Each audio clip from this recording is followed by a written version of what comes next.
Alright, folks, here we go. The moment of truth has arrived, and I wanted to save these last two fights for another video because, like I said, I've got so much to talk about. Not too much, but I've got just enough to talk about with these fights, and I've got my own personal enlightenment to put on this fight, so I just couldn't do it in one video. And plus, I'm thinking about y'all because I know y'all are tired of hearing me just ramble on and making these 2-3 part videos. So I was basically thinking about y'all when I did it. So I basically pumped, my brake while I could. I put my foot on my brake, my verbal brake, when I should, so that way I can save more of what I want to say and, give y'all everything that I want to give y'all. So y'all should appreciate me for that, at least most of y'all. But if you don't, oh well, I'm still gonna do it because it's me. You know what I'm saying? It's me. But anyway, be that as it may, here we go.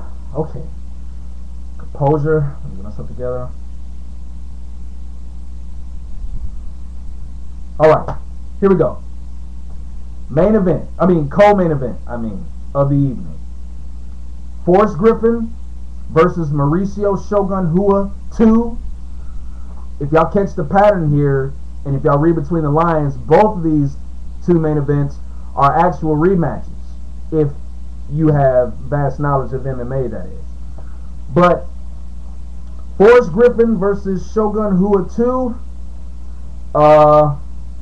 much like the first fight, it's a lot of questions, a lot of doubts, a lot of ifs, ands, or buts as well. When I think about this fight, I think about how far both of these men have come in their careers and how much these men have improved and how much they are doing to evolve and get better in their style. And for the most part, I want to say that both men have done that since the first time that they fought. Sure, everybody throws the monkey wrench in of Shogun wasn't at his best. He had a knee injury, he was tired and all this other stuff, which is true. You call it an excuse, but an injury is an injury, and physical condition is physical condition. And if you're not in good physical condition, then you are going to get tired quick. That's just the way it is. You got to take care of your body, especially if you're an athlete and you're in constant competition on a daily basis. You got to train your body right, man. It's just no way around it. So yeah, so tiredness is real, injuries are real. It's just that a lot of media and a lot of MMA personalities are just are too ashamed or just too naive to admit it, and that's one of the problems in MMA. Like, a lot of this stuff that y'all hear, is not the whole truth, but the half. But anyway, that's not what we're talking about. So let's evaluate Forrest Griffin. Okay, so rewinding all the way back to 2007, UFC 76. I'm about to say 176. Okay, Forrest was on his way up in the UFC light heavyweight division, or in the rankings, so to speak. And I think this was his fight, or maybe another fight after this. He was going to get propelled into the #1 contender. And Shogun was relatively new to the UFC and to US MMA. He was a icon in Japan, with winning the middleweight Grand Prix over there in Pride. at 23 years of age. I mean, just stomping everybody that got in his face. So yeah, Shogun, he was the shining light. He was the shining light. He was almost to where Anderson Silva is now. He was kind of in that position, or where John Jones is right now. So yeah, Shogun, he was coming into the UFC.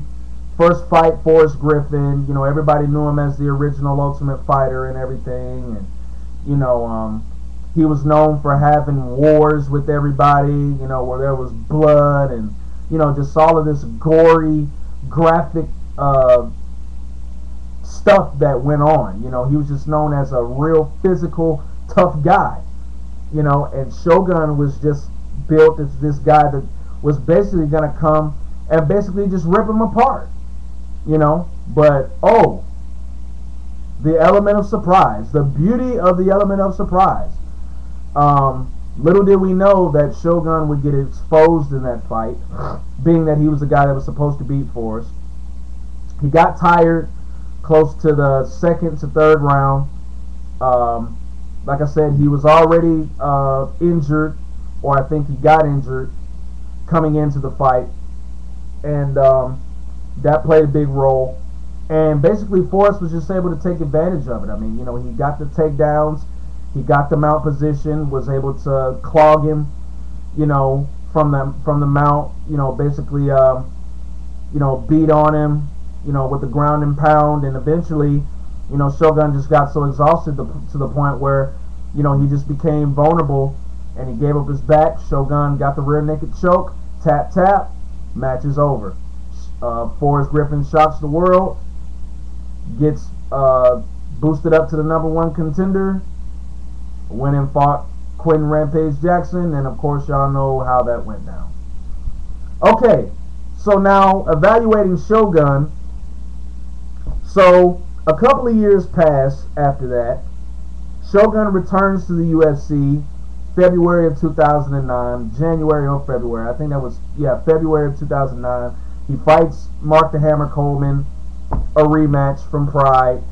He beats Mark Coleman, although, he did look tired and exhausted in that fight too. So again, the theme here is conditioning for Shogun.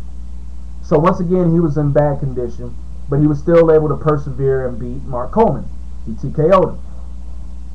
Then, a couple of months later, he fights Chuck the Iceman Liddell at, I forget the name of the UFC. That was, I think it was Redemption. Yeah, I think that was UFC Redemption. He fought Chuck Liddell at, I think that was UFC 197. Yes, UFC 197.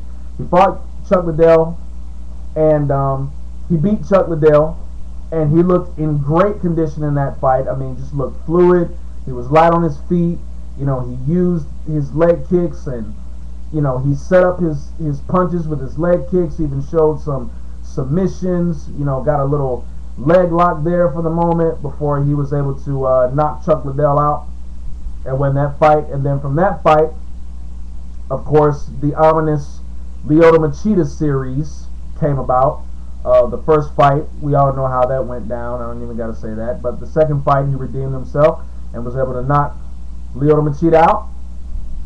He's the UFC light heavyweight champion. Then, of course, not too long after that, he gets injured again, has to take another 3-4 months out, and he fights John Jones, and of course we know how that went down. So here we are now at UFC 134 Rio, and it's kind of like a crossroads for both guys, because Forrest, he fought Tito Ortiz, won that fight, and he took a little hiatus himself, and then he came back recently and fought Rich Franklin. Looked very impressive in that fight. I think that's the best I've ever seen Forrest look ever since I've seen Forrest Griffin fight in the UFC. So he showed very well-rounded skills, actually showed some power in his striking, which is a good thing to see. He was able to take Rich down and control him the whole fight and won a decision. So Forrest looked great. And now this kind of Shogun's time to really get himself in good condition and you know,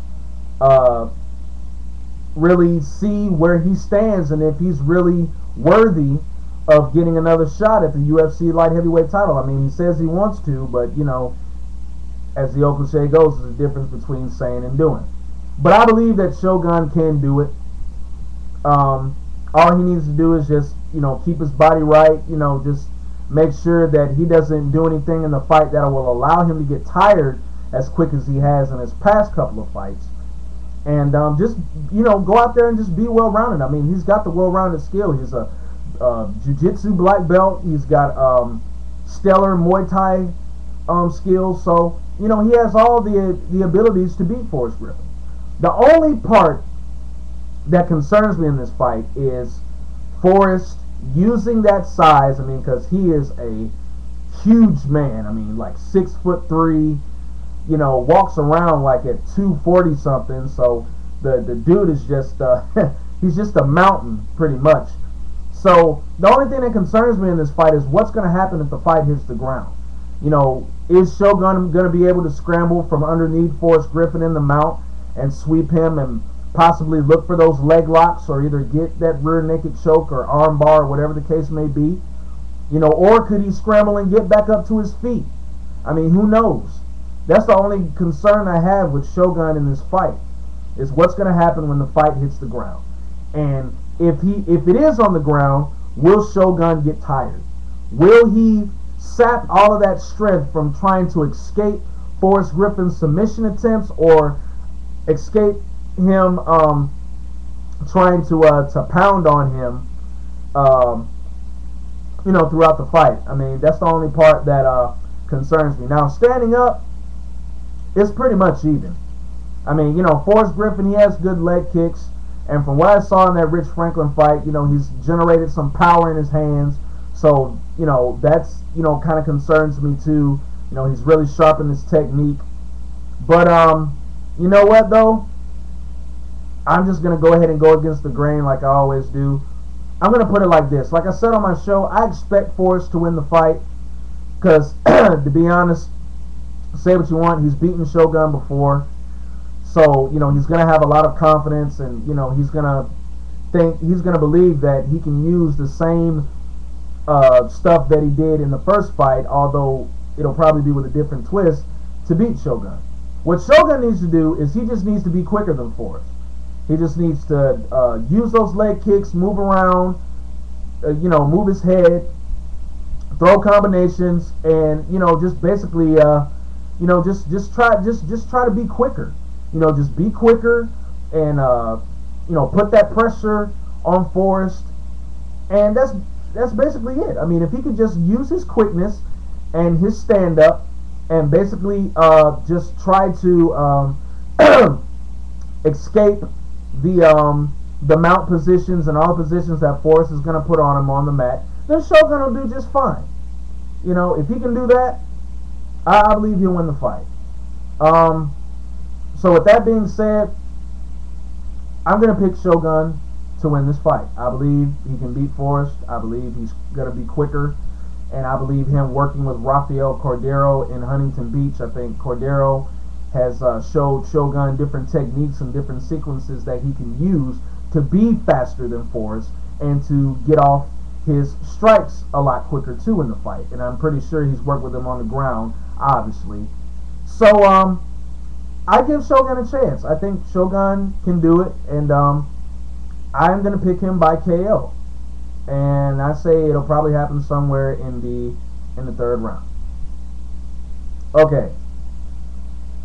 Now, me just describing that whole fight to you, storyline and all, it apparently seems I would not have a chance to get the main event out the way either. So, unfortunately, fans, I'm going to have to do another 3-part series. I am so sorry. This fight is just so good. I mean, I just can't get everything out at once, man. I mean, you know. I mean, if you're a real supporter of mine, thank you, you know, for being loyal and being considerate. But if you're not, and, you know, you just expect me to get everything out in these last 14 seconds, then shame on you. You know, what else have you got better to do? I mean, for real. It's just a video. But anyway,